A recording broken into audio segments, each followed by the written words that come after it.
코로나19 대응에서 지금 가장 중요한 건 일일 확진자 숫자보다도 위중증 환자와 사망자 숫자입니다.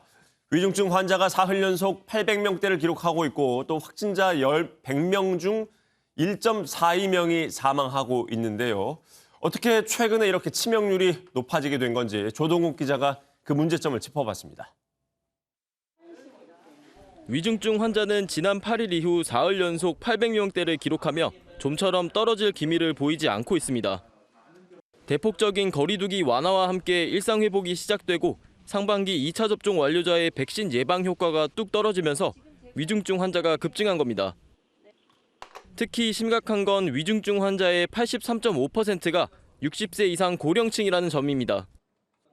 감염 취약층으로 꼽히는 60세 이상 위중증 환자의 비중이 높아지면서 지난 한 달간 하루 평균 36명이 사망했습니다. 확진자 대비 사망자를 의미하는 치명률은 1.42%로 5개월 만에 무려 14배 상승했습니다.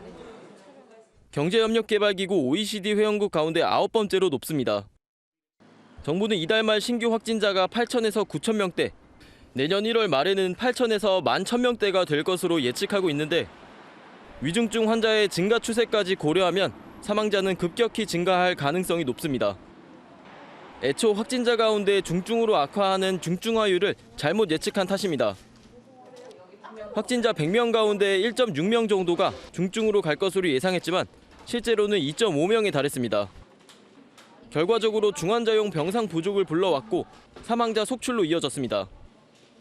거리두기와 관련돼서 재택치료 인프라나 중환자 병상 확보나 이런 것들이 준비가 충분하지 않은 상태에서 일상회복 방역 완화가 시작된 거는 굉장히 아쉬운. 비수도권 병상 확보 행정명령을 내려 2천여 병상을 추가로 확보하는 등 사망률을 낮추기 위해 안간힘을 쓰고 있지만 상황이 안정되기까지는 시간이 걸릴 전망입니다. MBN 뉴스 조동욱입니다.